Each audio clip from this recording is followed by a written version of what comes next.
there's like two gears, I think, with a lot of founders. It's like slow and super hyperspeed. Be very aware of where your plan is and what your infrastructure and all of that goes to as you start to get those major like funding kind of rounds and stuff like that. And do absolutely everything you can to use the resources at your disposal. Because there's a ton of it out there. You're not the first person to do it. And I think most of the founders that I've seen that are still trying to really get their kind of foothold are the ones that maybe feel like they're on an island. And I don't think anybody ever really is.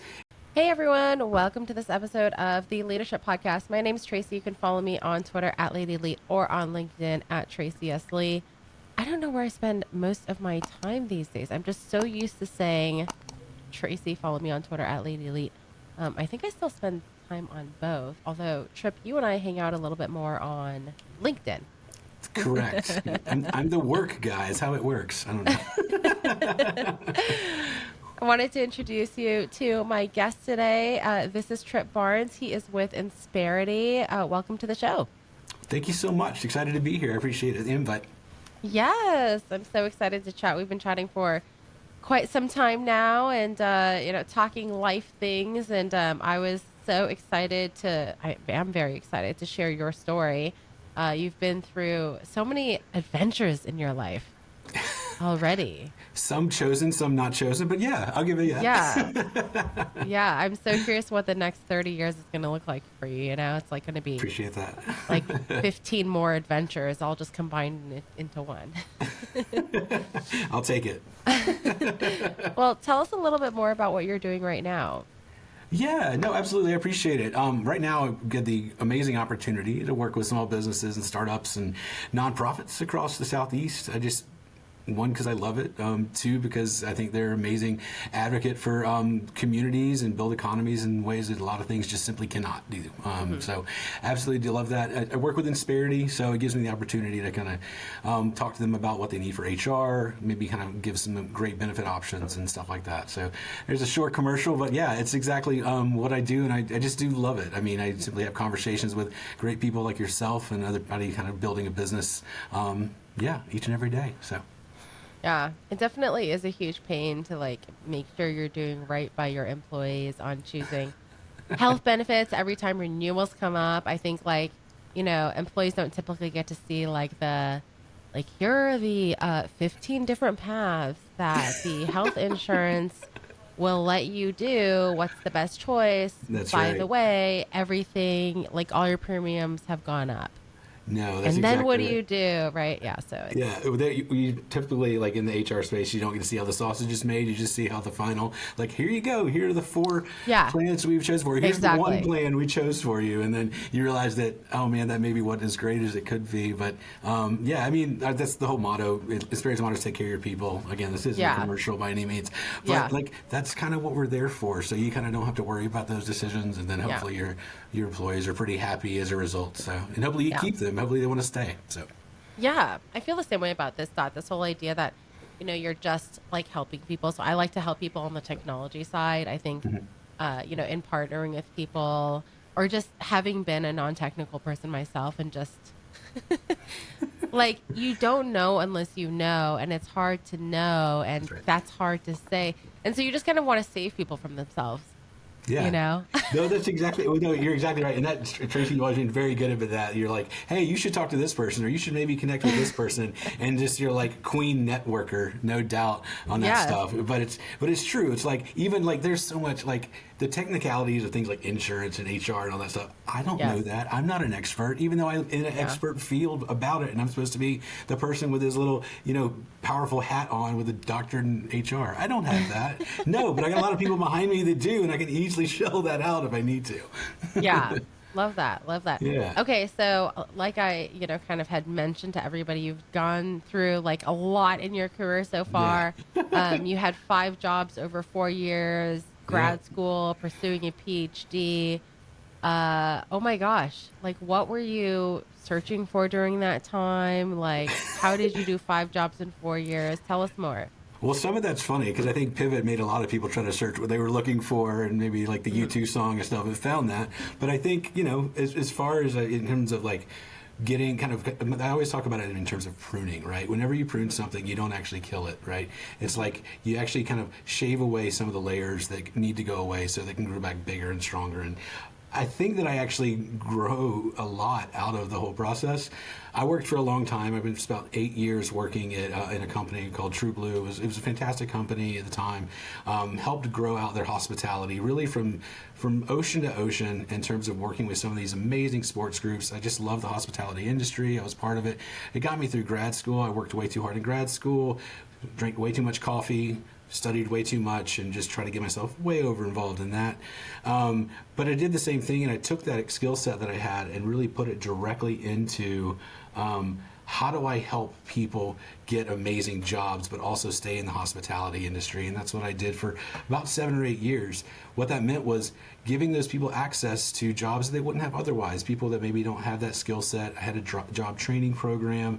We used to find really amazing people that had great personalities that could really like shine in the hospitality space. Ended up finding them jobs working with stuff like the Atlanta United, working with the Atlanta Braves, working with the Chicago Cubs, working in New Orleans with some of the amazing events that go down there. And I really did love it. But what happens in that?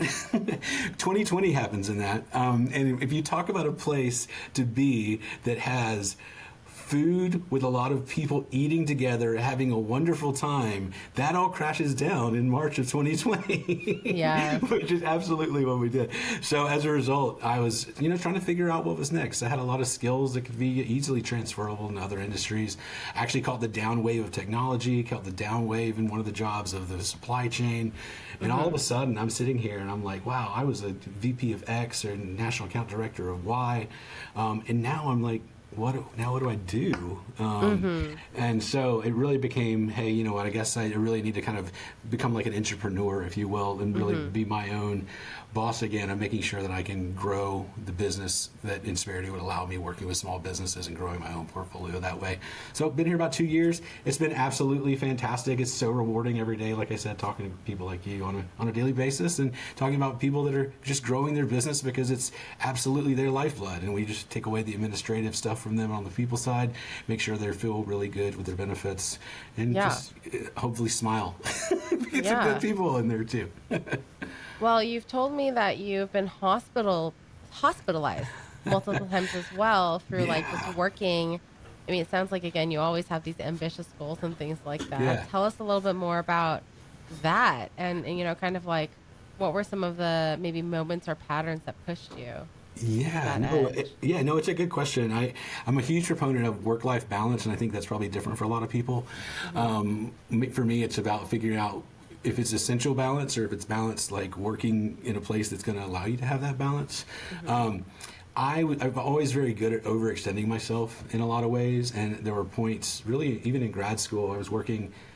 What was I doing? I was working at Trader Joe's. I was working at a wine shop, and I was also working as a server in a upscale restaurant. So you just like got free food everywhere, right? Like discounts on Trader Joe's, discounts on wine, free food from the restaurant. I was the dairy guy. I was stocking the milk and the cheese and the sour cream and the Fage yogurt. I would eat like a pint of Fage yogurt for dinner at like 3 in the morning overnight. It was just bananas. But so all that to say, I didn't have a lot of time, and then I just pushed myself beyond what my body could handle. And actually got hospitalized and found out that I'd had something like this earlier when I was 15 in life, didn't know what it was. I found out I was 22 and I was bipolar, and I put 10 days in a hospital to make sure I could get right. So the jobs ended up kind of falling by the wayside on that. I ended up still graduating with my master's with honors about 2 months later because I got back on track pretty quick. But it just kind of changed my life. Although it made me realize that the kind of the work-life balance actually means it's balanced because this balance is going to be essential. Yeah. It's not balanced because you need to stop doing what you're doing or take a break or not do it, not spend time with your family or anything like that. It's sometimes it's actually physically necessary to do that. And so I learned that very early. And so I kind of know my limits a little bit now. 25 years ago that all that stuff kind of first came to a head, which is just nuts. But so living with that too. So yep. Yeah. So how do you learn to recognize where your limitations are and figure out how to respect your own limits? Because I think For Yeah. people who like to work hard and who are driven, it's very difficult. You just kind of keep going and going and going and going and going until something tells you you can't go anymore. Yeah, no, it's good. I think a lot of people know, and a lot of people can. Don't get me wrong. I think people have different like pain tolerances, if you will, and some of this stuff, and I completely respect that. I think you start to realize when you get to a point where you are pushing yourself too much, how important your support structure is in that. And there's just a lot, whoever that may be, whether it be parents, whether it be friends, whether it be family, whether it be getting to go home and see your kids when you get home. Like some of that stuff is just super duper important. What we sometimes forget to realize too is that, especially with the groups that I work with now, small businesses, startups, nonprofits that are really trying to get off the ground, is that you don't have a choice but to really, really work hard those first couple of years until you really get your feet off the ground. And it's going to suck, for lack of better terms. It's just not going. It really isn't going to be probably very fun. But you know that you're doing it for the Should be support fun, system. though. I know it is. It should be fun. Yes, correct. All the little bitty victories are absolutely fun to get to where you want to go, and I completely agree with that. But a lot of times, what pushes you more than anything is where that end goal is actually for the people. You're doing it for the people that are supporting you through it all the way through Yeah. too. And so. What's interesting, because my first startup was my first successful startup was a company called Dish Crawl, and I kept telling myself that this whole, okay, I just got to do this, and this is the grind, and I'm gonna get to the end, and this is what the end is gonna be. It's gonna be so amazing. Then I wake up 8 years later. We were thankfully going through an acquisition, but I definitely wasn't like, I didn't feel like, I feel like maybe I should have enjoyed the journey more, because it just felt like, interesting. you just wake up. You wake up from the craziness, right? The grind. And I think a lot of times in life, like for me, when I first started Dish Crawl, I was like, okay, 2 years. It's going to be 2 years, and then we're just going to do this, and just going to be done. I wake up 8 years later, right? That's right. And is the juice worth the squeeze? I don't know. What is it? yeah. So I don't know. I mean, I feel like you have to enjoy whatever it is, like that grind, that whatever. I was very careful when I started this thought to think about, do I want to be doing this for the next 5 to 10 years? Because That's if right. I don't, I better find something else. This is good. No, this is really good. No, Yeah. you make some amazing points there. Like, what is the difference between like where you were when you started number one, Yeah. versus now working with this dot? Like, what did you learn? Like, what are you doing differently? What are the little things there that you said, hey, you know what? I realized that there's a better way forward for me to start this business. Is there a couple of things? Yeah. Honestly, it's kind of the same thing like you said, that this like work-life balance thing of, is it sustainable to work till 2 a.m. and then wake up at 6 a.m. and then do it again? Yeah. It seems like it if it's a temporary thing, but a lot of times it's not, and then you have that burnout. And like once you get onto that path, though, do you ever still kind of find yourself going down that path, and then what do you do to kind of pull up?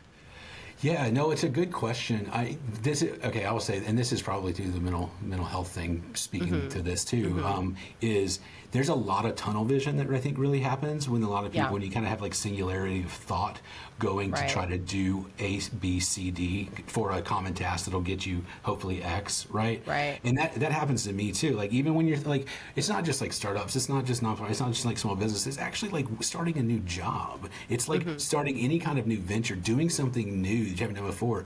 Like people that here's a good example, somebody that goes to Europe for the first time, the amount of stuff that they probably pack is absurd, right? They don't know exactly what to take. But when they start going more and more and they start getting really in the rhythm of it, they realize that, hey, I've got the essentials now. Now the main thing is just really soaking it in and enjoying it, like you were saying, right? It's a very similar kind of thing. Like, I think getting to the point where you're seeing somehow the forest through the trees, for lack of better terms, and we always hear that and all that stuff, but realizing that, like, hey, guess what? There's that bigger picture out there, and that, like, a pot of gold or something like that you're kind of really pushing for really has a lot of rainbows. You can get a lot of ways to possibly get there and a lot of bigger paths to see, Yeah. Yeah. But it's long. It's Yeah, long and you it don't, is. you have to enjoy the ride. It's so funny because when you were talking about Europe and packing, I was picturing me packing for my children for the first time and I was thinking, have you been on a trip yet? How has your experience with trip just recently had a baby, right? So I'm like, I well, did. what's your, I for sure yeah. have not been on a trip yet. I've Yeah. got a 14-week-old, and it's part of the reason I'm realizing how much I love coffee and sleep right now. Yes, yes, yes, yes. Or even like going to the grocery store or even going to the park or something like that. Like the amount of stuff you pack as a first time parent That's so versus, true. a second time parent is it's so different. That's so right. Yeah, like before kids, you feel like you could fly to San Francisco easy. Now you can't Yeah, even fly to the grocery store because you got to bring 37 things and put them it's in the very true. bassinet or the carrier or the whatever it may be, right? Yes, yes, yes, yes, yes, yes. So, So, you talk about this idea of mental health as well. And, obviously mental health is really important. So, high performing work environments. A lot of times people yeah. look at these high performing work environments and just think, oh, this is such a toxic thing, right? Because high performing, you could think of it as, okay, that means that they want me to work a lot, let's say. Perhaps, yeah. Yeah, yeah. Um, but yeah, how do you like make sure to create that space for mental health, both for yourself and for both people you support as well?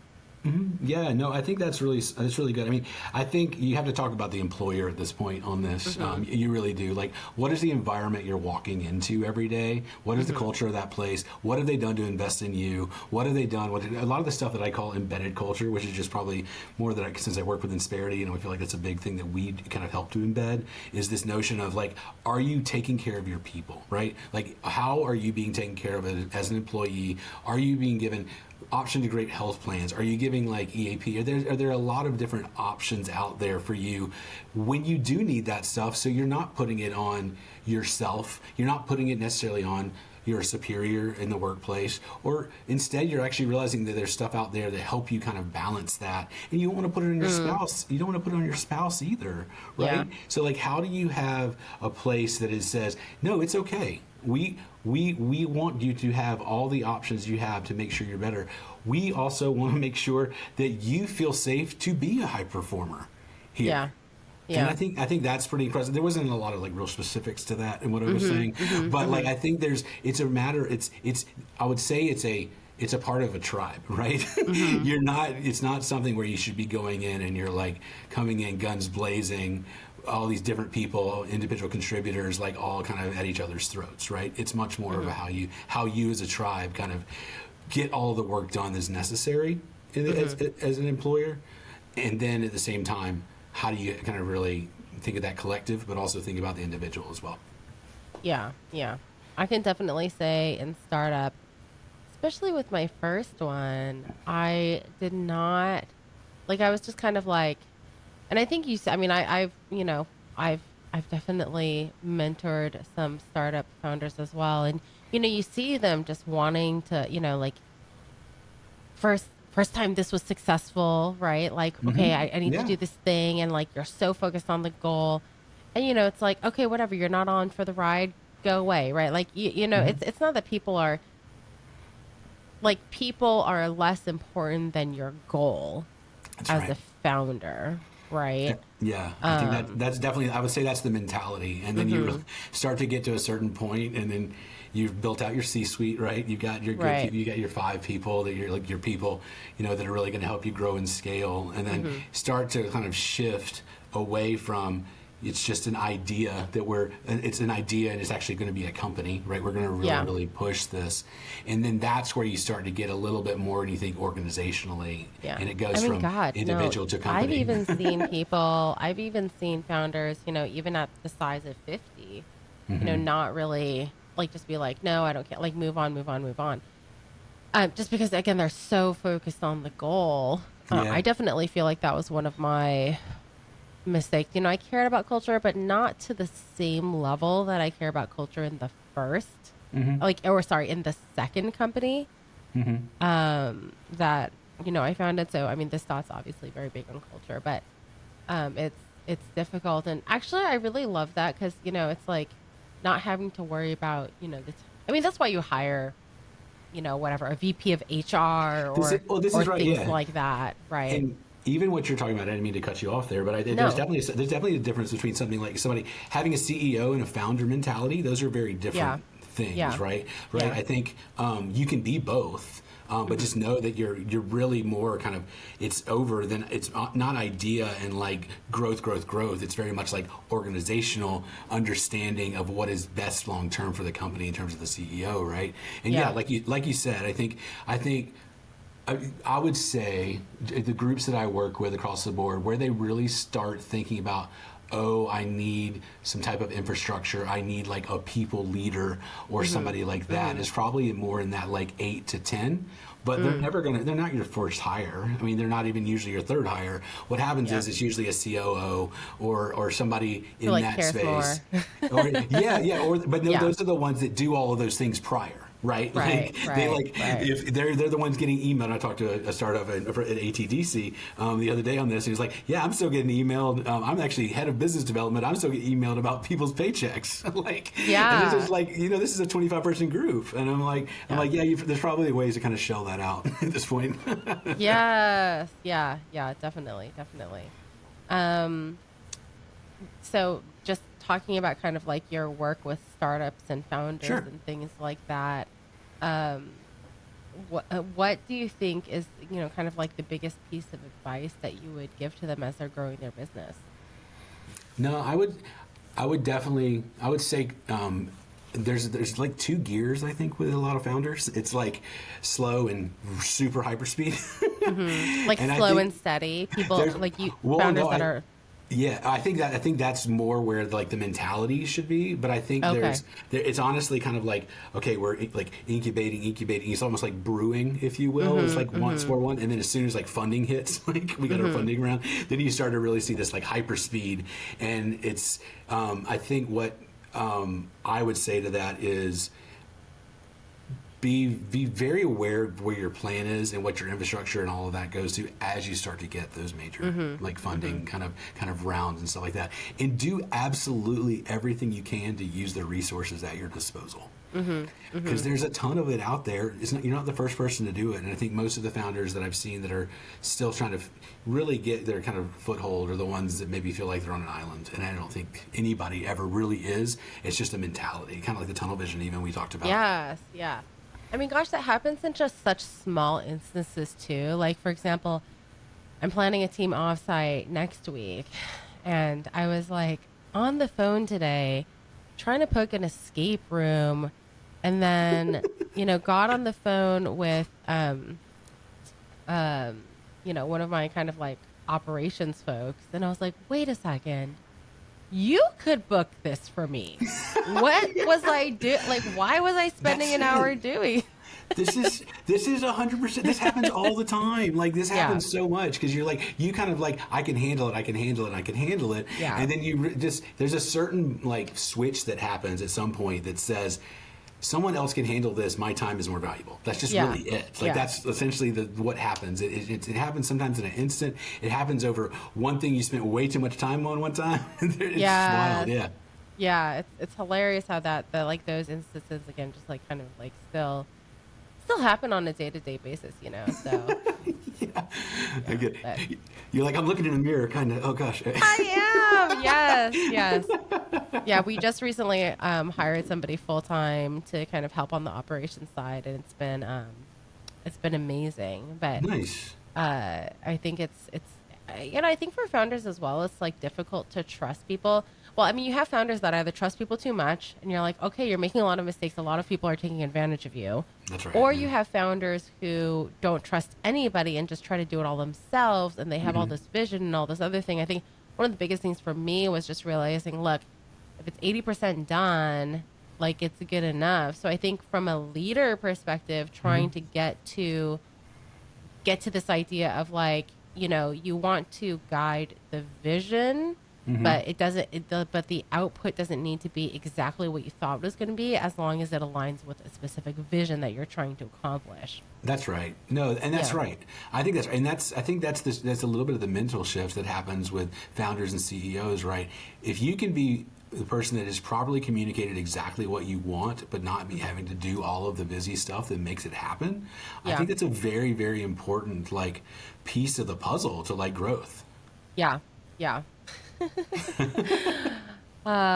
So like we talk a lot about pivots, and you've done a lot of pivots Sure. in your life. So, for what would you say to somebody who feels like they're stuck, let's say, in a job or a path that just doesn't feel like a right fit, but who's afraid to pivot? Yeah, no, I think it's a really good question. I think until you have a real sense of this is what is something I can do over the next 5 years, I think it's really, really important to have the conversation with as many people as possible in an industry that really, really is intriguing to you. And seeing too, I hate to say it, seeing if that industry is on the upswing. It's really a lot of people. I mean, I had it. I mean, I joined Randstad like right after the pandemic, and the supply chain was a mess. Like we couldn't figure out all the labor stuff. We couldn't figure out exactly what to pay people in that space, and that's really what our business was dependent on. And I was there for 1 year, and it was just they basically said, "Hey, you know what? We're not going to hire anybody in this role for a long time. So you proved that you can't be successful, essentially." I think it's that. It's like understanding trends. And I'm not saying being like on the cutting edge of everything, but like if you see an industry that is somehow brings together your skill set, even if it's boring. I love Scott Galloway. I don't know if you know who he is. He's a huge proponent of saying, some of the best jobs you'll ever have are going to be like essentially very, very boring, but they're going to be very lucrative. You're going to have a very good career, and it's going to be fine, right? So if you can find something that really matches your skill set and do it for a while, you're going to do really, really well and make a lot of money for the long term. If you want to find something that is more like exciting and different and like novel or something like that, see how you can incorporate your current skill sets and do that, and stay in touch with the people in those industries. Even if you're in a job and you don't think it's your end goal, stay in touch with those people to see that, and they know that you're always kind of will take a conversation, because that's how all these things, all the best things in life, I'm fully convinced, start with a conversation. So do them, take them. So meet people and go out and randomly. Yeah. I still remember this one time I like really didn't want to be at this party. But I always laugh because, a lot of my friends say, if you get too close to me, if you get too close to me, you'll definitely have more of a social life, whether you like it or not. But the little umbrella, the Tracy umbrella, it's coming. Scoop them on in. But then I remember talking to this girl, Cindy, just this random, girl who was there, and she was talking about we started talking about cheesecakes, and then she started talking about how she would love to make mini cheesecakes, and then I was like, well, you should make mini cheesecakes, and she gave me 5 excuses as to why she couldn't, but then I have to find some place to make it. I was like, well, it only costs about $200 to $300 to get like a little miniature kitchen. We're talking about flavors and things like that. And then a month or two later, she started a cheesecake company. And that's so exciting to see. But it just starts from those random conversations you have with people to kind of help figure out how, your ideas or your vision can be enabled. And then it's really beautiful to see, to just create something out of nothing, you know? Creation, man. I mean, that sounds like almost religious, but it's true though. The creativity in general and the idea of creation is one of the coolest acts in the world. That's why people have kids. Look at what I did. Look what I made. It's one of the most amazing things. There's other reasons, but I think there's something to be said for I want this because I created this and it's amazing, and I want to be able to help this thing grow because I nurtured it and helped it, be all the human that it could be. Right? Yeah. That's what I meant. Yeah. You're making me question why I'm like, why did I have kids? Maybe it was kind of like a job, well, you're supposed to get a job because you're supposed to pay rent. Fair. And maybe I'm like, I want kids because I'm kind of supposed to have kids. Maybe that was the reason. I don't know. That's a thing too. But, absolutely. There's a lot of norms that we tell ourselves are absolutely the case that end up being pretty cool after the fact too. Yeah. I wanted babies because I wanted babies, but I didn't have specific, or maybe it was just like that, being a Yeah. woman, like you want to have I don't know. You want to have, maybe it's just humans. I think, yeah, I think there's something to it. Like, be fruitful and multiply, right? Well, I wanted to take a quick second to say thank you to our sponsor, which is my company, This Dot Labs. We love giving back to the leadership community, giving back to the development community, and we love being partners in modern web development and consulting. So if you need help with anything, we offer tailored solutions. We love working with startups to figure out their unique challenges and, all their different objectives. It's always the funnest. I mean, I love my startup clients, but I feel like also like teams in larger companies are also like little startups. I remember working with Roblox, for example, and they're like, we have this vision and we're going to convert the entire JavaScript ecosystem over to Lua. And, it was like this little team within Roblox that was trying to do that, and just being part of that for a few years was so cool. So you can check us out at visdot.co. That's THISDOT.co. And thank you, Visdot, again for sponsoring this episode and my team's dedication to advancing the leadership and development community. Trip, where can we find you on the internet? Perfect. I'm extremely active on LinkedIn, and I don't even know why. I just like it. I just think it's a lot of fun to be interactive in that. So it's like me having kids, right? You're like, I don't know, I'm supposed to be here. I don't know how my kid happened, but it's there, and now I got to deal with it. I don't know. No, it's true. LinkedIn is the easiest way. Drop me a line. I would love to have a conversation with you, whoever you may be in the cyber world out there. Just let me know. Yes. And you spend time at ATDC as well, right? Yeah, I do. Insperity, actually, me and another one of my colleagues are actually sponsored at ATDC. Just a really good place for, there's about 150 different groups there that are starting up and going from idea to company, and we work with them on a weekly, monthly basis. Yeah. That's so cool. Okay, and we do have a global audience, so tell us what ATDC is. Sure, absolutely. It is the tech incubator for Georgia Tech. We're basically a number of startups, really from, one employee, 2 employees to basically they have different levels that kind of grow out to the point where they're about 15 or 20 and then they get put out on their own, but help them get funding, help them get kind of support for tech, help them get any kind of infrastructure needs they have. But they have these wonderful catalysts that work on site there, making sure to give them the greatest advice they can get for a startup that they don't have to pay for, and they just simply apply. So it's just a really, really cool group, and they bring us in as a resource when they need us. Cool. Well, that's amazing. I still need to go check it out. Definitely know a lot of people that hang out at ATDC, so I need to get up off my butt. Come on down. I may not be there, but you can probably go in and just say hey. Well, thank you again, Trip, for joining us today. I really enjoyed the conversation. Everyone, definitely check out Trip on the internet if you have time. If you're not on LinkedIn, you should probably get on it. It's actually become a pretty cool place to hang out. I was hesitant, but I've been on LinkedIn for about a year now, and I'm into it. So since 2010, right here. I just used to look for jobs when I moved. Oh my goodness. When I moved to first job. Sorry, I know you're about to cut off. But first job I found on Georgia Tech. I applied through LinkedIn, and I worked at Georgia Tech in admissions when I moved out here from Boston, and that was 2010. So now. And you found it via LinkedIn. I did. I found it via LinkedIn. Cool. Where's my sponsorship? LinkedIn. Call me. I know, seriously. That's what I was thinking too. Like, where is the sponsorship from LinkedIn? But yeah, hang out with me and Trip on LinkedIn.